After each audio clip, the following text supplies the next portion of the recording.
Good morning all.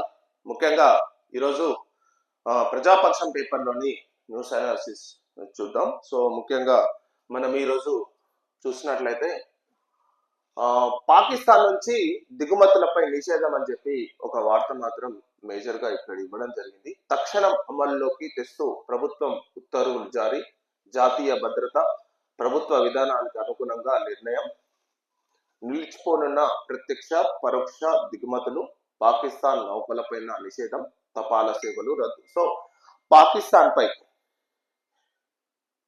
కు భారత్ కు general గా కూడా చాలా తక్కువ, 200 బిలియన్, మేబీ చాలా తక్కువగా ఉంటుంది. $200 మిలియన్ ట్రేడింగ్ చాలా తక్కువగా ఉంటుంది. కొన్ని వస్తువులు మాత్రమే ఇక్కడి నుంచి వాళ్ళు దిగుమతి చేసుకుంటాం. సో పూర్తిగా పాకిస్తాన్ వస్తువులపై పూర్తిగా నిషేధం అని చెప్పి ఇక్కడ అయితే మనం గమనించవచ్చు. పాకిస్తాన్ నుంచి ఏదైతే వస్తువు ఉందో అది పూర్తిగా నిషేధం. సో తపాలా సేవలు రద్దు, పాకిస్తాన్ నౌకలపైన నిషేధం అని చెప్పి ఇక్కడ వార్త మాత్రం ఇవ్వడం జరిగింది.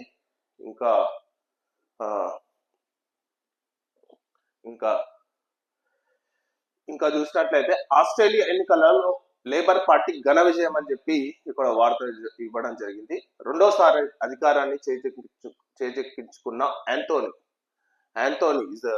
కాబోయే అంటే ప్రెసెంట్ ఉన్న ఆస్ట్రేలియా ప్రైమ్ మినిస్టర్ మళ్ళా కూడా విజయం సాధించడం జరిగింది. ముఖ్యంగా లేబర్ పార్టీ నుంచి దాదాపు 70 సీట్లతో ఘన విజయాన్ని సొంతం చేసుకోవడం జరిగింది. సో హౌస్ ఆఫ్ కామన్స్ లో 150 సీట్లు ఉంటాయి ఆస్ట్రేలియా హౌస్ ఆఫ్ కామన్స్ లో. సో 150 సీట్లలో దాదాపు 70 సీట్లు వచ్చింది.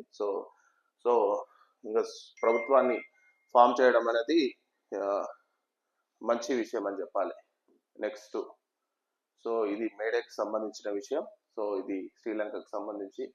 సో ఇంకేమున్నాయి మొత్తం చూసినట్లయితే ముఖ్యంగా నవ్వండి నవ్వించండి ప్రపంచ నవ్వుల దినోత్సవం ప్రతి సంవత్సరం మే నెల మొదటి ఆదివారం నిర్వహించబడుతుంది. ప్రపంచవ్యాప్తంగా నవ్వు యోగ ఉద్యమాన్ని ప్రారంభించిన డాక్టర్ మదన్ కటోరియా ఈ దినోత్సవం మొదలుపెట్టారు. సో డాక్టర్ మదన్ కటోరియా ఈ దినోత్సవం మొదలుపెట్టారు. సో ముఖ్యంగా నవ్వుల దినోత్సవం. సో సంతోషం సగం బలం అని చెప్పి, నవ్వించడం నవ్వలేకపోవడం ఒక రోగం అని చెప్పి ఇట్లా చాలా సామెతలు ఉంటాయి. సో సైంటిఫిక్ గా సంతోషం అనేది మనిషి ఆరోగ్యాన్ని ఎలా ఉంచగలుగుతుంది అనేది ప్రముఖ Apollo hospital doctor VK Gokhale, చాలా ఫేమస్ డాక్టర్, చాలా సర్జరీలు చేశాడు. సో డాక్టర్ గారు మనకు అందుబాటులోకి వస్తా అని చెప్పారు. సో ఇప్పుడే మనం ఒకసారి కాల్ చేసి కనుక్కుందాం. Hello sir, very good morning sir. First of all, thank you very much sir for available giving such a your busy time sir. ముఖ్యంగా ఈ రోజు మిమ్మల్ని కాంటాక్ట్ కావడానికి ఒక కారణం సార్, నవ్వుల దినోత్సవం అంటే మనిషి అంటే జనరల్ గా సామెతలు ఉంటాయి సార్, సంతోషం సగం బలం అని చెప్పి, ఇంకా నవ్వలేకపోవడం ఒక రోగం అని చెప్పి ఇట్లాంటివి ఉంటాయి. సరే, అపార్ట్ ఫ్రమ్ దిస్, నవ్వడం అంటే సంతోషంగా ఉండడం అనేది మనిషి ఆరోగ్యానికి ఎంతవరకు ఉపయోగపడుతుంది sir? First question. Good morning అండి మీకు, శ్రోతలకి అందరికి కూడా శుభోదయం. పొద్దున్నే చాలా సార్లు మనం పరిగమాన విషయాల గురించి చాలా మాట్లాడుతూ ఉంటాం, కానీ ఈ రోజు మీరు మంచిగా సెలబ్రేట్ చేస్తున్నారు నవ్వుల దినోత్సవం అనేది. ఎందుకంటే ఇట్స్ పాజిటివ్ థింగ్. నవ్వులు అనేది కూడా ఏంటంటే ఇట్స్ పాజిటివిటీ. దాని మూలన హెల్త్ డెఫినెట్ గా ఇంప్రూవ్ అవుతుందండి. హ్యాపీగా ఉండేవాళ్ళని కనుక మీరు చూస్తే వాళ్ళకి చాలా వరకు కూడా ఇప్పుడు ఫిజికల్ సమస్యలు ఉండొచ్చు, బట్ అయినా కూడా హ్యాపీగా లైఫ్ గడుస్తారు. లైఫ్ అనేది చాలా టెంపరీ ఈవెంట్. మనం ఒకసారి ప్రతిదానికి సీరియస్ గా తీసుకుంటాం మొదలు పెడితే బీపీ రైజ్ అవుతుంది, హార్ట్ రేట్ రైజ్ అవుతుంది, హార్ట్ అటాక్స్ వస్తాయి, స్ట్రోక్స్ వస్తాయి, అసలు ఏది ఉండదు. ఎందుకంటే జీవితం అనేది మనం ఉన్న షార్ట్ సమయంలో మనం హ్యాపీగా ఉంటాం, మనకి నలుగురికి ఎలా ఉపయోగపడుతుందని చూడాలి. ఇప్పుడు మెడికల్ గా కనుక మనం చూస్తే నవ్వులు అనే దాంతో చూస్తే ఏమవుతుందంటే మెంటల్ గా ఫిజికల్ గా కూడా రిలాక్స్ అవుతాం. దాంతో బీపీ తగ్గుతుంది, హార్ట్ రేట్ తగ్గుతుంది, పాజిటివ్ హార్మోన్స్ ప్రొడ్యూస్ అవుతాయి.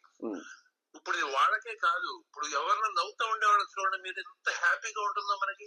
ఆ హ్యాపీనెస్ అనేది ప్రపంచం అంతా ప్రోగ్రెస్ అవ్వాలి అంటే మనుషులు హ్యాపీగా నవ్వుతా ఉండేవాళ్ళు కనుక ఉంటేనే మనకి హ్యాపీనెస్ పెరుగుతుంది. ఎప్పుడు ఏడ్చే వాళ్ళు ఉంటారు కొంతమంది, హ్యాపీగా ఉంటారు ఎంత వచ్చినా కూడా.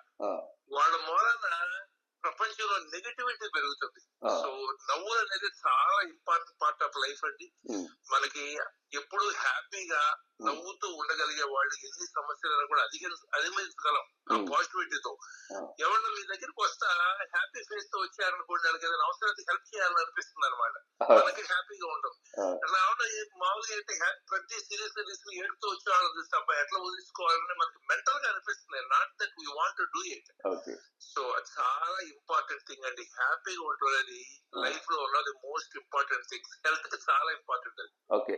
ఇంకోటి సార్, జనరల్ గా ఏంటంటే మనము బాగా అంటే ఈ మధ్య కాలంలో జాబ్స్ అనేవి చాలా మీరు చూస్తుంటారు సార్. ఎందుకంటే అన్ని స్ట్రెస్ జాబ్స్ ఉన్నాయి సార్. ఎంత ప్రతి ఒక్క జాబ్ టార్గెటెడ్ జాబ్ అవుతుంది సార్. సో ఈ టార్గెటెడ్ జాబ్ లో నవ్వు అనేది చాలా మటుకు దూరం అవుతుంది సార్. ఎప్పుడు ప్రతి మనిషి టెన్షన్ తోనే ఉంటాడు. 24 గంటలు ఉంటే 24 గంటలు కూడా టెన్షన్ తోనే ఉంటుంది సార్.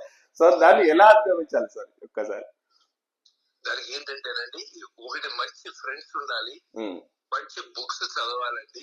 ఆ, తర్వాత మూడోది ఏంటంటే లైఫ్ అనేది మనం వచ్చినంటే ఓన్లీ గుడ్ లాగా చాకరీ చేయటానికి సంపాదించి పడిపోవటం కాదు. మనకు సరిపడా సంపాదించాలి. ఉమ్, అట్లాగే ఏంటంటే మనం కొంత పిల్లల కోసం కొంత కూడా పెట్టాలి మనకి ఇండియాలో. There is no doubt about it. But వీటికి లిమిట్ లేదు. మనం ఎక్కువ వచ్చే పిల్లలు జరగొట్టాలి. ఆ, మూడోది వచ్చేటప్పుడు ఏంటంటే మనం హ్యాపీగా ఉంటే మనం తెలియకుండా మనం చాలా సాధించగలం. ఆ, ఇప్పుడు బాస్ ఉన్నాడు, టార్గెట్స్ పెట్టాడు, ఆ, వెళ్ళారనుకోండి, మీరు ఏడు మొహం వేసుకుని వెళ్ళిపోయి నాకు ఆ ఇబ్బంది వచ్చింది ఇబ్బంది వచ్చి చెప్తే బాస్ ఏమైనా చేస్తాడని నీ మొహం ఉంటే ఉండు లేకపోతే పో అంటాడు. ఇంకా స్ట్రెస్ పెరుగుతుంది. అవునవును అలా సార్. కనుక హ్యాపీ ఫేస్ వెళ్ళి సార్ నేను కనుక పాజిటివ్ గా మాట్లాడగలం మనం. ఆ, సార్ నేను నా ప్రయత్నం మ్యాచ్ లో చేస్తాను, నా కెపాసిటీ చాలట్లేదు, నాకు కొంచెం హెల్ప్ కావాలి ఓకే. లేదా కొంచెం టైం కావాలంటే ఎన్నుంటాడైనా వింటారండి. అవును సార్. దీనికి అందుకని ఏంటంటే వర్కింగ్ అవర్స్ లో కొంచెం బ్రేక్ ఉండాలి. ఉమ్, ఎస్పెషల్లీ సీరియస్ జాబ్స్ లో 1 to 3 hours ఉమ్, బయటికి వెళ్ళి కాస్త ఫ్రెండ్స్ తో మాట్లాడటము, ఫిజికల్ యాక్టివిటీ చేయటం, లేకపోతే పాజిటివ్ న్యూస్ చదవటము, ఉమ్, ఇలాంటివి చేస్తే ఏమవుతుందంటే ఉమ్, యాక్చువల్లీ టార్గెట్స్ మనం అనుకున్న దానికంటే కూడా సాధించగలమండి. Oh. Relaxed mind and body can do wonderful things. Okay. Okay sir. అది మనం ఎఫర్ట్ పెట్టాలి. జీవితంలో ఏది రాదు. అవును. ఇప్పుడు మనకి ఫ్రీగా వచ్చేది వయసు ఒకటే ఉమ్, అడగకుండా. రిలాక్స్ అవ్వాలి అంటే మనం రిలాక్స్డ్ గా ఉండాలి అని ప్రయత్నం చేయాలి. మనం అదే. ఏదైనా సాధించాలంటే ప్రయత్నం చేయాలి. అందుకని అంటే ఉమ్, మనం ఎఫర్ట్ పెట్టాలండి. కొంచెం బ్రేక్ తీసుకుంటాకి, ఏదైనా మంచి ఫ్రెండ్స్ ని ఎత్తుక్కుంటాకి, మంచి న్యూస్ చదవటాకి, ఉమ్, మంచి మాటలు మాట్లాడే వాళ్ళతో ఉంటాకి, ఉమ్, ఇలాంటి ఇంక్లూడింగ్ ఇప్పుడు స్పిరిచువల్ అనేది కూడా part of this relaxation.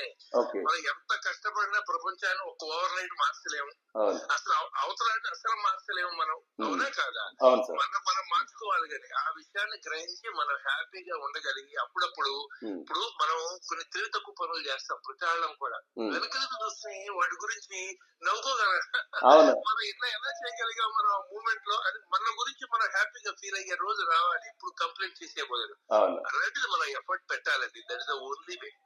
Sir. ఈ రన్నింగ్ లైఫ్ లో అవును. మనకి స్ట్రెస్ లేకపోతే ఏం లేదు. అవును సార్. ఎక్కువగా స్ట్రెస్ ఉన్న ప్రెసెంట్ గా ఉన్న దాంట్లో నవ్వుకు అనేది, సంతోషానికి అనేది, అంటే ఇదివరకు ఒక ఫ్యామిలీస్ తో గడపడం అనేది ఉండేది సార్. అంటే పాతకాలంలో అంటే మా ఫ్యామిలీస్ అందరం రిలేటివ్స్ కానీ వీళ్ళంతా ఒక దగ్గర ఉండేది. కానీ ఇప్పుడు ఓన్లీ ఫోన్ తప్ప వేరేది లేకుండా ఓన్లీ ఫోన్. అట్లాగే ఇప్పుడు డిన్నర్ టైం ఉంది, ఫ్యామిలీ కూర్చున్నప్పుడు ఫోన్ అవతల పడేసి కాస్త మాట్లాడుకుంటా ఉండాలి. ఇప్పుడు నో వన్ ఇస్ పర్ఫెక్ట్. మనం ఇంపర్ఫెక్షన్స్ కూడా మనం హ్యాపీగా నవ్వుకుని దాన్ని ఇంప్రూవ్ చేయడానికి ప్రయత్నం చేయాలి. అది చాలా ఇంపార్టెంట్ అండి.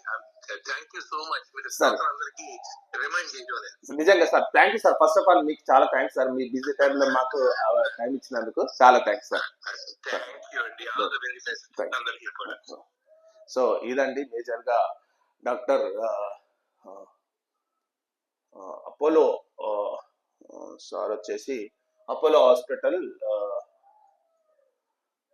డాక్టర్ వచ్చేసి Apollo hospital cardiovascular thoracic surgeon, చాలా famous doctor VK Gokhale. So sir మనకు అందుబాటులోకి వచ్చి చాలా విషయాలు చెప్పాడు. చాలా first of all thank you sir. So ఇది న్యూస్ అనాలిసిస్.